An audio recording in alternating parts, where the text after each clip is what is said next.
The Friday Night Lounge had been running for 19 years, and in that time its velvet sofa had absorbed a small history of British television. A director wiping tears after a surprise wedding announcement, a boxer laughing so hard he fell off the cushions, a Hollywood veteran telling a story about a lion that got loose on a film set in Kenya. The sofa was a fixture, and fixtures accumulate meaning simply by enduring. Tonight, it would accumulate something else. The show's host, a wiry, quick-tongued Irishman named Desmond Cole, had built his career on exactly one skill: making people feel so at ease that they forgot the cameras were rolling, and then, almost by accident, said something true. He had done it with prime ministers. He had done it with pop stars. He assumed tonight would be no different. He had 2 guests booked for the main segment.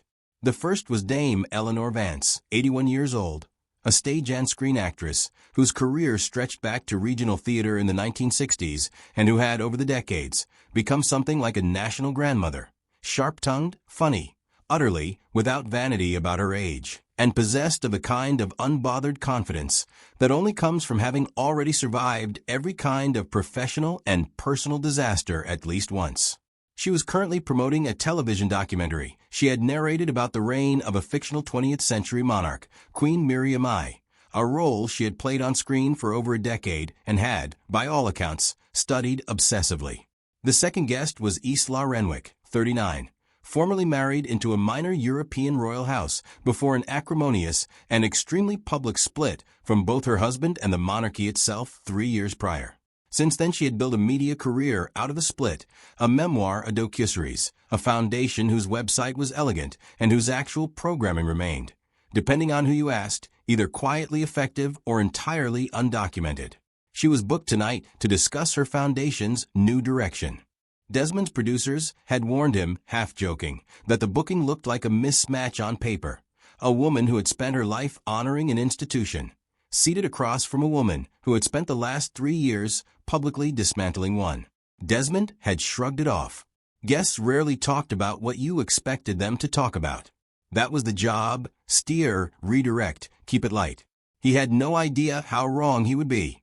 Eleanor arrived first, as she always did, early, unhurried, chatting with the runners by name, remembering the sound engineer's daughter's name from a previous appearance 8 months earlier. She settled into the sofa's left cushion with the ease of someone who had sat in 1,000 green rooms and 1,000 studio sofas and found them all, fundamentally, the same room.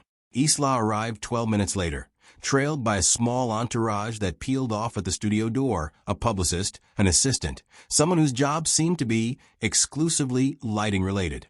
She moved to the far end of the sofa with the practiced precision of someone who had learned, the hard way, that every entrance would be photographed and picked apart.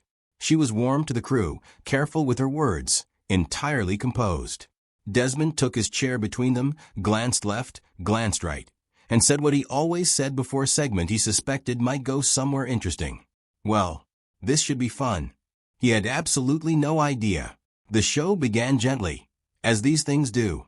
Desmond turned to Eleanor first, asking about the documentary, what had drawn her back to a role she'd played for over a decade, why Queen Miriam still mattered to audiences who hadn't been alive during her reign. Eleanor answered the way she always answered questions about her craft, thoughtfully, without performance. "I didn't understand her when I started," she said. "I thought duty was something imposed on people, something taken from them. It took me years, genuinely years of research, of reading her letters, her private diaries, talking to people who'd serve her, before I understood that for some people, duty isn't a cage. It's an identity." She got up every morning knowing her life wasn't entirely her own, and she didn't experience that as loss. She experienced it as purpose. She paused, then added, with the dry half-smile that had made her famous, "Most of us can't imagine giving up that much of ourselves. I certainly couldn't have at 20. I'm not sure I even fully understand it now, but I've come to admire it enormously."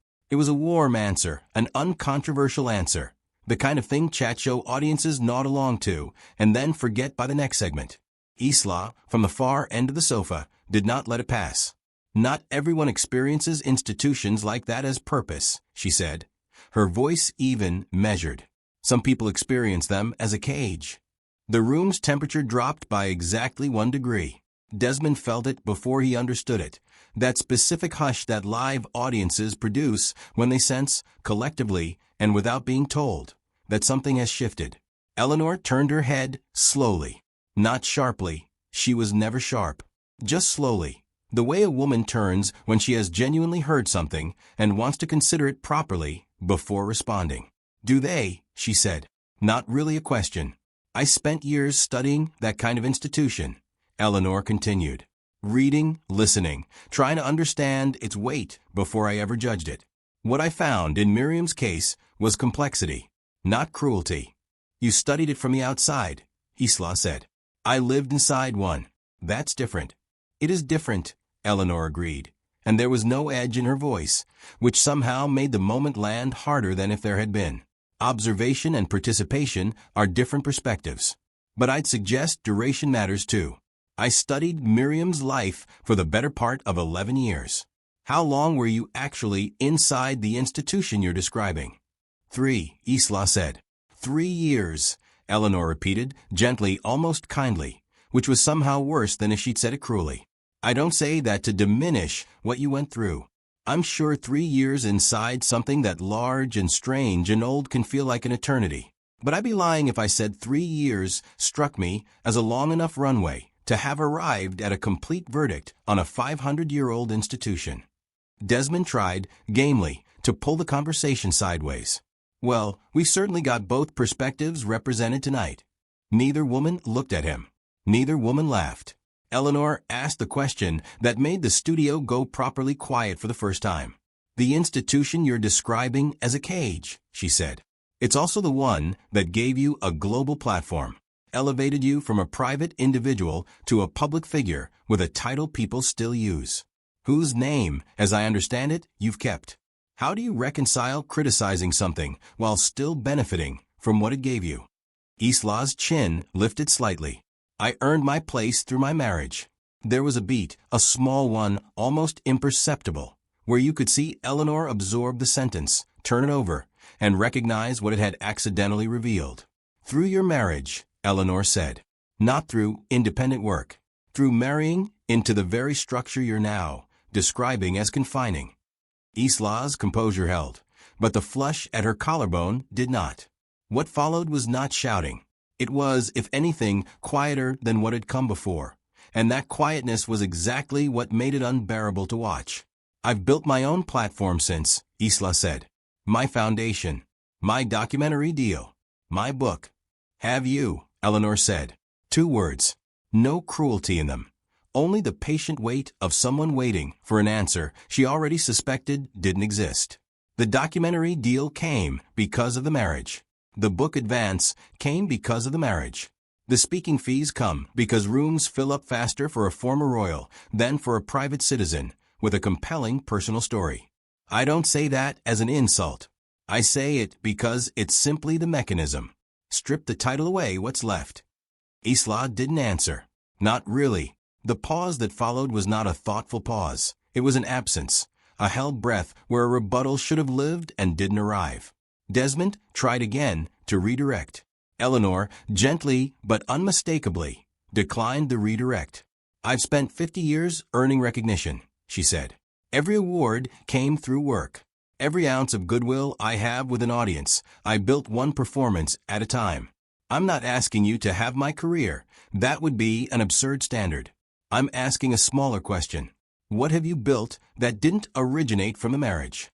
I was working before I met him, Isla said. I had a career. You did, Eleanor agreed. A modest one. Respectable. Not one that had you on the sofa, or any sofa like it. That came after. I'm only asking you to be honest about the order of events, because the order matters enormously to the point you're trying to make. She turned, then, to the foundation, the new direction Isla had actually come on the show to promote. I looked at the foundation's website before tonight, Eleanor said. Lovely design. Very moving language. I went looking for outcomes. People helped, measurable change, anything concrete, and I honestly couldn't find much. I'm not trying to be unkind. I'm asking, sincerely, what has it actually done? Isla did not answer that question either.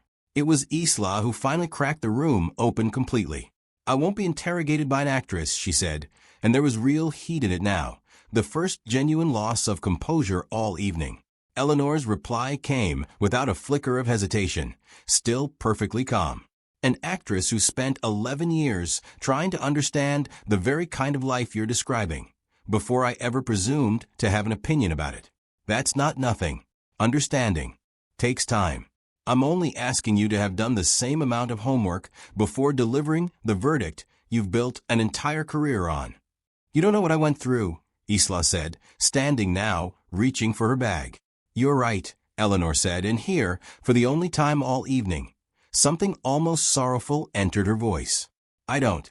I only know what you've shown, interview after interview, documentary after documentary, book after book, all about the difficulty of it. What I haven't seen much of is peace. And I wonder, honestly, whether peace is even possible while there's still a commercial incentive to keep telling the story. I want peace, Isla said. Do you? Eleanor said again, the same two words as before, and this time they landed like something final. Because peace would mean not doing this. Not doing another documentary. Letting things be quiet, even when quiet doesn't sell as well as conflict does. I'm not accusing you of lying about your pain. I believe the pain was real. I'm only observing that pain and profit have gotten very tangled up in your story, and until you're willing to look at that tangle honestly, I'm not sure anyone will believe the peace part. Isla stood fully, now bag in hand. I won't sit here and be attacked by someone who played a fictional queen and thinks that gives her some kind of authority. Eleanor smiled, not in triumph. Something sadder than that. I played her because I studied her, she said.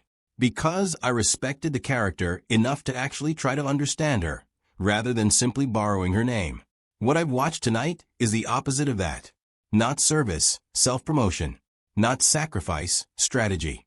I hope, genuinely, that you find whatever peace looks like for you. I don't think you'll find it on this particular path. Isla walked to the studio door without another word. It closed behind her. The sofa sat for a long moment, in a silence nobody in the room quite knew what to do with. Desmond looked at his cue cards, looked at Eleanor, looked at the audience. Well, he said, that happened. Eleanor smoothed her sleeve, entirely unbothered, the composure of a woman who had weathered far stranger rooms than this one over 50 years of work. I apologize if that derailed the evening, she said. That wasn't my intention coming in. You didn't derail anything, Desmond said, recovering his footing. I think you just said the thing half the country's been thinking for 3 years and never had the nerve to say out loud. A third guest on the sofa, a comedian who'd sat mostly silent through the entire exchange, finally spoke. I've got nothing. I had a whole bit about airport delays, and none of it feels appropriate anymore. Eleanor laughed, genuinely, and the tension in the room broke slightly at the edges. The audience exhaled the way people do after holding themselves rigid through something they hadn't expected to witness. Before Desmond could pivot to lighter material, Eleanor asked if she could say one more thing, directly to camera. He nodded. Nobody in that studio was going to stop her. I was raised in a family that had no particular love for institutions like the one Miriam represented, she said. My parents would have found it very funny that I ended up playing her at all. But studying her, really studying her, for over a decade, taught me something about duty and sacrifice that I hadn't expected to learn. I came to respect it, not because I think every institution is beyond criticism. They're not. But because I think criticism earned through genuine understanding is worth something, and criticism used mainly as a business model is worth quite a lot less. The applause that followed was not loud. It was the slow, heavy kind. The kind that means people are still absorbing what they just watched rather than simply enjoying it.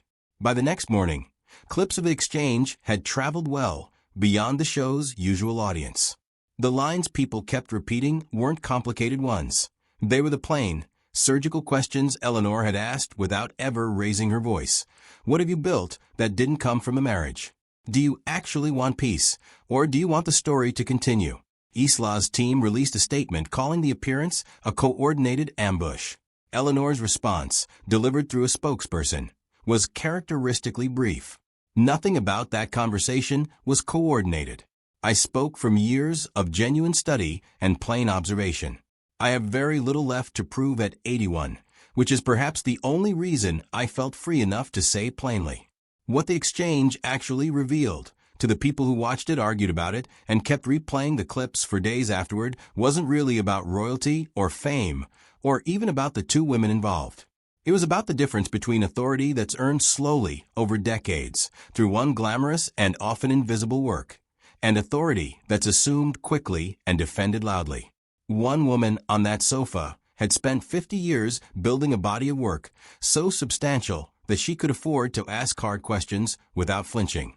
The other had spent 3 years inside an institution and years after profiting from having left it, and when asked directly what she'd built without it, found she had no answer ready. The velvet sofa had seen tears before. It had seen scandal, confession, celebration. But it had never quite seen two people arrive at such different answers to the same simple question: what have you actually earned? And it would be a long time before anyone forgot it had.